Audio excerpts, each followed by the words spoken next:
The Girl Who Spoke Two Worlds. A story from Ubang. In the quiet hills of Cross River State, where mist clung to the trees in the early mornings, and the earth glowed red beneath bare feet, there lay a small community called Ubang. To outsiders, Ubang appeared ordinary mud homes, narrow footpaths, the rhythm of daily life moving with the sun. But Ubang held a secret, unlike anywhere else in the world. In Ubang, men and women did not speak the same language. They shared the same homes, the same farms, the same fires. They understood one another perfectly, yet the words they used were different, shaped not by age or class, but by gender. A woman would point to water and say Aman. A man would lift the same calabash and call it Uman, fire. Crackling at the center of every compound was Oto in the women's language. Among the men, it was Enyan. The sun that rose faithfully each morning was Asari to the women, but Akpan to the men. Different sounds, same meaning, and it was in this village of divided words that Aloy was born. Aloy was young, beautiful, and curious in a way that made elders pause and smile. Her laughter traveled easily along the red earth paths, but it was her eyes that told the deeper story. They were always searching, always listening. From childhood, Aloy learned two ways of speaking. With her mother and the women of the compound, she spoke the women's language. When her mother handed her a bowl, she would say, "Bring the Amen," and Aloy knew exactly what to do. When the women gathered around the fire in the evening, one might say, "Feed the Oto," and Aloy would add wood to the flames without hesitation. But when Aloy listened to her father and the men beneath the Iroko tree, the words changed, though the meaning did not. "Bring the Uman," the men would say. "Mind the Enyan," they warned the children. Aloy never spoke those words aloud. Tradition forbade it, but she understood them all. The same water, the same fire, different names. As Aloy grew older, expectation wrapped around her like a familiar cloth. She was meant to speak only the women's language. That was the balance chosen by the ancestors. That was the order that kept Ubang whole. Yet Aloy carried something unusual within her. She carried both worlds. One evening, as the sun Asari, as the women called it, Akpan to the men, sank behind the hills, Aloy sat beside her grandfather near the fire.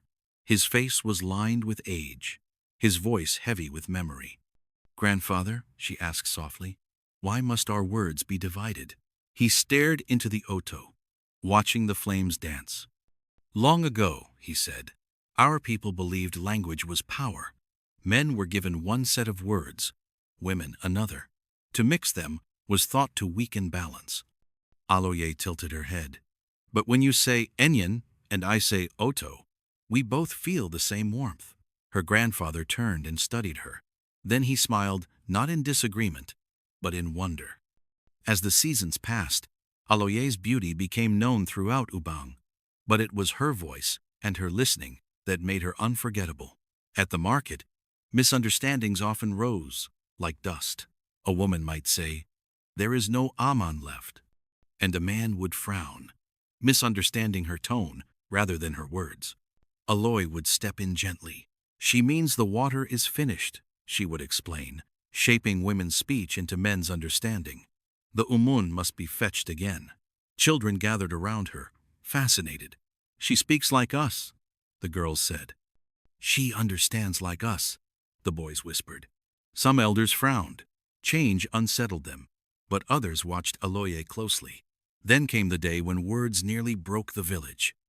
A dispute arose between families, small at first, but swollen by misheard meaning. Voices rose.